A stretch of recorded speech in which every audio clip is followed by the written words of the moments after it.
What is up, guys? My name is Cartoons and welcome to another video. In this one we're doing something a little bit different. I'm hosting my very first mouse giveaway and I'm going to be giving away a Corsair Scimitar gaming mouse for this video and this entire week. Now I'm hosting the giveaway on my website, so be sure to leave a like, comment, and subscribe to the channel.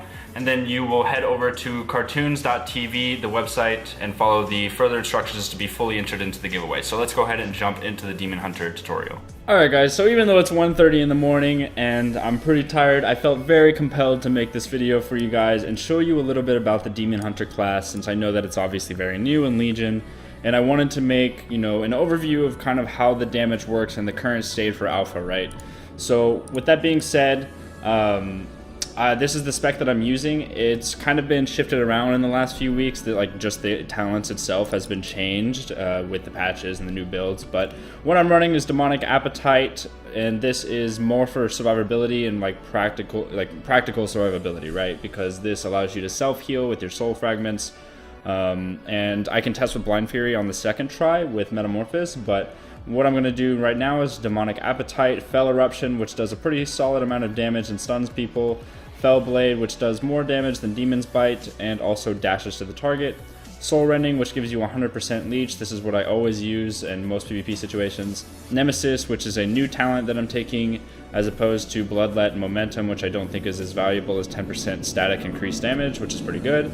And then we have Unleash Power, which removes the Fury cost from your AoE stun and also reduces the cooldown. I pretty much always take that. And then Chaos Blades, which is your Icy Veins, your Combustion, your Avatar, your Recklessness. It's your damage cooldown, right? So that's what I'm going to be using, and we're going to make it work, right? So without any Metamorphosis, what I'm going to be doing is using Chaos Blades, Fell Eruption, I-Beam, Chaos Nova, getting my Trinket proc, not in that exact order, but what we're going to do here is we're going to build up our Fury for the first time, right? So we want to have full Fury before we start to do damage as a Demon Hunter in terms of actually using cooldowns. Is you want to build up and stack your Fury for when you expend it. So obviously I have my Trinket proc, so I'm going to go ahead and Nemesis him, and then I'm going to Fell Eruption into Chaos Nova, into I-Beam, into Chaos Blades, and then just finish it off.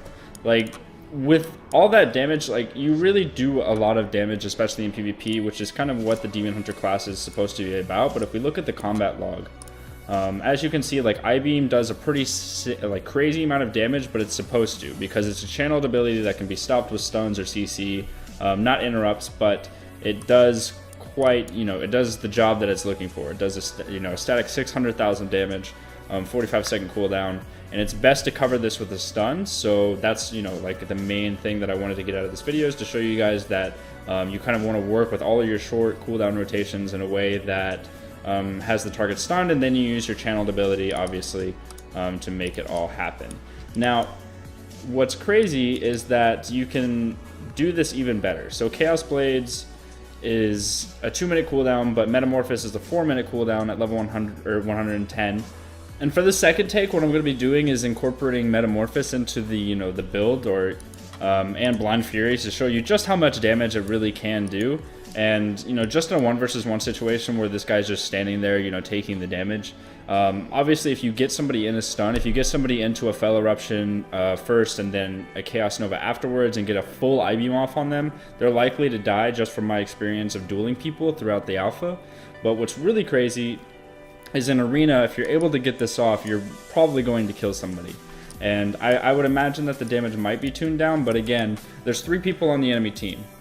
Now, if one person, say a Demon Hunter, casts an I-Beam, it's likely that one of those 3 players are going to be able to stop you from, casting that full I-Beam. That's really, really important when fighting a Demon Hunter. So with that being said, let's go ahead and try this with just with Chaos Blades and a full I-Beam, which does 1.1 million damage currently without Nemesis incorporated. So we're going to build up our Fury. We got Nemesis on, we got the Trinket proc. So what we're going to do is go ahead and Fell Eruption him into a Chaos Nova, into an I-Beam with Blind Fury, and he's dead. I took my hands off my keyboard and he just died pretty much. because of how I-beam works with Blind Fury, increasing the duration of I-beam for 50%, right? That's a pretty crazy amount of damage going into it. And again, incorporating the stuns, making sure your target is stunned, and then using your I-beam so they can't interrupt you is really important. Another way to do a really crazy amount of damage without your Chaos Nova and I-beam combo is working around Chaos Blades and Metamorphosis. So these are the big cooldowns outside of Chaos Nova and I-beam, right? So with that being said, what I'm going to do is I'm going to get my Trinket proc just by auto-attacking him. I have my Solitude damage as well, so if we can get this Trinket to proc really fast, then I will basically, I'm going to Nemesis him, and then I'm going to Metamorphose into Chaos Blades and just spam your Annihilation at the time, and Demon Blade, and all these big abilities, and just taking them down like that. Because how Chaos Blades works is it allows you to do a crazy amount of damage that's amplified by just the Chaos Blades in general, which gives you, it allows your mastery to increase all of your damage. So normally it only increases chaos damage by 19%, whereas if you have Chaos Blades active, it grants that mastery bonus to all attacks for 12 seconds. And it also increases the damage of your auto attacks by 360%, which is really, really a lot of damage. As you can see, just by looking at the combat log, you see Chaos Blades, that's your auto attack. So my auto attack hit him for 73,000 at one point. Looks like 72,000, 36,000, so main hand, offhand, which is pretty, pretty simple. And just this one right here, it looks like it hit an offhand critical strike for about 52,000, which is a lot for just an auto attack, right? So Chaos Blades is if you work around the cooldown and just rotate them correctly, even with Metamorphosis, which you can get in multiple ways with either the demonic passive talent, which means whenever you Chaos Nova or I-beam, or whenever you awaken the Demon Within from your PvP talent, which is something you always take, is this PvP talent right here. You can really make, you can really turn the tables with your damage in a way that allows you to rotate your cooldowns efficiently, and that's kind of what this video is about. So anyways, guys, I hope this gives you a small little insight into what Demon Hunter is looking like in the alpha. And also be sure to enter for the giveaway for this mouse right here. And I will see you all in the next video. Thank you so much for watching, and I will be sure to keep this video updated as Demon Hunter changes. I'll be doing more stuff probably in the later stages of the beta, or even when Legions are released in general. I will be keeping this video updated and showing you guys how to do the most damage, how to be the most efficient with your Demon Hunter. So thank you so much for watching, guys, and I will see you all in the next video. Cartoons out.